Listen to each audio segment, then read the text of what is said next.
Bonjour et bienvenue dans la chaîne La Mathématique Science. Aujourd'hui, je prends et expliquer une nouvelle vidéo. Cette vidéo donc en sciences de la Terre sur le thème numéro 3, corps humain et santé. Et donc, ça va être l'avant-dernière vidéo de ce thème. Dans laquelle simplement ici, je vais vous présenter le fonctionnement d'un contraceptif. Ok, donc, d'un contraceptif notamment hormonal. Alors, pour démarrer cette vidéo, on va déjà démarrer avec une petite expérience. Donc, la voici juste là. Et donc, sur cette petite expérience, on a essayé de comprendre un petit peu comment fonctionnaient les appareils reproducteurs. Enfin, en fait, comment ça se contrôle notamment. Donc, on a une souris témoin, donc avec ses deux ovaires, son utérus, tout ça. Et donc, on voit que le développement est assez normal, classique. Hein. Donc, le développement est normal et donc, il est cyclique, on dit. Et donc, la muqueuse utérine est normale. Enfin, genre tous les mois, il y a les règles, tout ça. Vraiment. On est d'accord. Bon, alors ça, donc c'est après un truc classique, hein, la développement cyclique normal, la muqueuse utérine, voilà, tranquille. La muqueuse utérine, donc elle subit des règles tous les mois, donc qui fait qu'elle est éliminée. Là, dans la deuxième expérience, on a carrément retiré les ovaires, donc là on peut constater qu'il n'y a rien, il n'y a pas de développement de la muqueuse utérine, et donc il n'y a pas de règles, il n'y a rien du tout qui se fait. Troisième expérience qu'on a fait, en fait on a retiré les deux ovaires et on les a donc greffés, donc on les a implantés sur une partie de la peau. Ok, et donc on peut voir que le développement cyclique est normal et il est normal dans le cas de la muqueuse utérine, comme précédemment en fait. Et enfin donc dans la dernière expérience, on peut voir qu'on a retiré finalement les deux ovaires et qu'on a injecté des extraits ovariens, donc genre tout simplement les oestrogènes et la progestérone. Et on peut voir donc que le développement cyclique est normal dans le cas de la muqueuse utérine. Donc finalement, qu'est-ce qu'on peut constater? On peut constater, finalement, avec cette expérience-là, que en fait vos ovaires vont contrôler vos hormones, ok? Ils vont contrôler vos hormones, c'est-à-dire donc progestérone et donc également et œstrogène, ok? Voilà, ça va régler notamment déjà d'une les hormones, ok? Ça va régler également donc tout ce qui est développement de muqueuse utérine et ça c'est quand même un truc à pas négliger, ok? Donc dès que en fait tu as la présence d'ovaires, ceci va régler non seulement les hormones, donc la progestérone et donc les oestrogènes, mais ça va régler également le développement de cette muqueuse utérine dans le cas de la femme.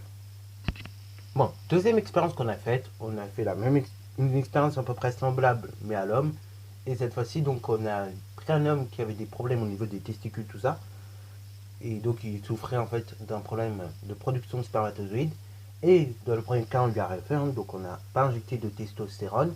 Et dans un deuxième cas, on lui a injecté de la testostérone. Donc, voilà les résultats qu'on obtient juste ici. Et donc, qu'est-ce que l'on peut constater? Alors, chez les hommes, donc dans mon premier cas, chez l'homme, en fait, on n'a pas injecté de testostérone, alors qu'il avait un problème de production de spermatozoïdes. Et dans ce cas-là, lorsqu'il éjaculait, il n'avait pas du tout de spermatozoïdes dans l'éjaculation, en fait. Ok, il n'y avait rien.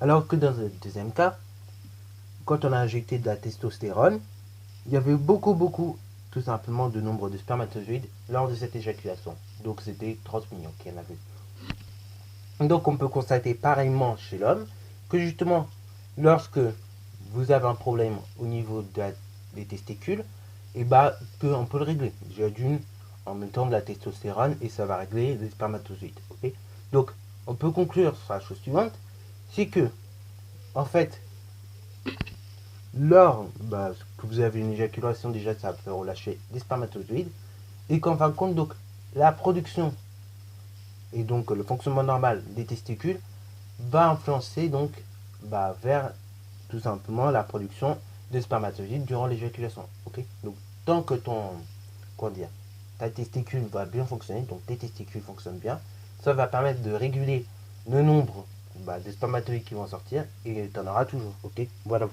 Alors je rappelle, au niveau des femmes, les ovules qui sortent sont au nombre limité et c'est variant d'une femme à une autre. Pour ça qu'il y a un moment où on est en ménopause, à partir de 45 ans en moyenne, et ça c'est le premier paramètre. Et deuxième paramètre, chez les hommes, donc les spermatozoïdes sont quasiment éternels, c'est-à-dire à partir du moment où tu commences à avoir des éjaculations, tu les as à vie. Ok, donc tu peux faire ça n'importe comment et n'importe quand en fait. Ok, donc tu peux faire ça n'importe quand et n'importe comment déjà d'une.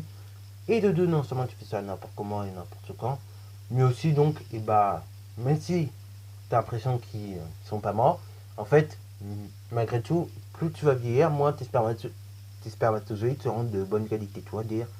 Donc, même si c'est vrai qu'ils vont pas disparaître, tes spermatozoïdes sont moins bonne qualité quand même, quand tu vieillis. Bon, justement, comme on a parlé beaucoup d'hormones, j'aimerais vous redéfinir un petit peu ce terme. Une hormone, ce qu'on appelle une hormone, c'est tout simplement une substance qui est libérée dans le sang, donc qui part d'un, c'est une substance qui est produite d'un organe, qui est libérée dans le sang et qui va modifier le fonctionnement d'un autre organe. Ok, voilà, voilà. Ça donc c'est ce que c'est qu'une hormone. Ok, c'est une substance qui est produite par un organe dans le sang et qui est tout simplement qui est emmenée dans un autre organe et qui va modifier son fonctionnement.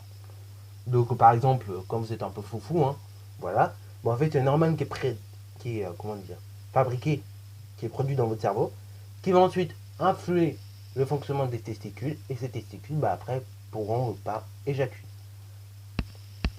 Bon, je ne vais pas rentrer plus dans le détail au niveau de la production du contrôle hormonal, mais bon, si vous voulez avoir plus de détails, allez voir la vidéo que j'ai faite l'année dernière à ce sujet. Ok, de la playlist 3, corps humain et santé, 4e. Bon, ici, on va voir quand même l'effet d'une contraception hormonale. Qu'est-ce que ça va faire? Alors ici, je parle de la pilule, bien évidemment. Alors, vous avez déjà deux types de pilules. La pilule d'urgence, je vais y arriver. Et donc, elle, le but, ça va être vraiment de bloquer tout simplement tout ce qui est production. Ok, production de spermatozoïdes, tout ça. Donc, la contraception d'urgence, ça va marcher donc par blocage de l'ovulation. Ok, et donc ça va éviter que vous ayez cette nidation et ça va bloquer également les spermatozoïdes. Ok, ça c'est le principe même de la contraception d'urgence. Ok, voilà, voilà. Mais le but principal c'est quand même de bloquer la nidation et l'ovulation. Voilà, voilà.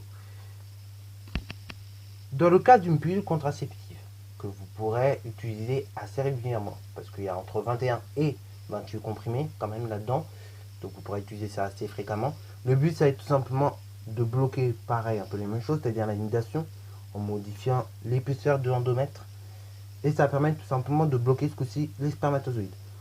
Tout simplement en élargissant donc la glaire cervicale. Voilà, voilà. Donc, deux pilules, mais deux effets complètement différents. La pilule contraceptive, c'est vraiment donc surtout pour bloquer les spermatozoïdes et bloquer les nidations.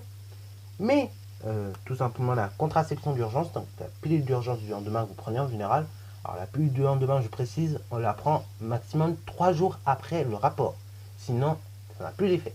Donc la pilule d'urgence qui peut d'ailleurs avoir des effets secondaires, c'est-à-dire sur l'humeur, vous pouvez avoir des vomissements, tout ça. Donc voilà, réfléchissez bien avant de la prendre. Bon, si vous êtes tout jeune, mais prenez-la. Je vous conseille de la prendre.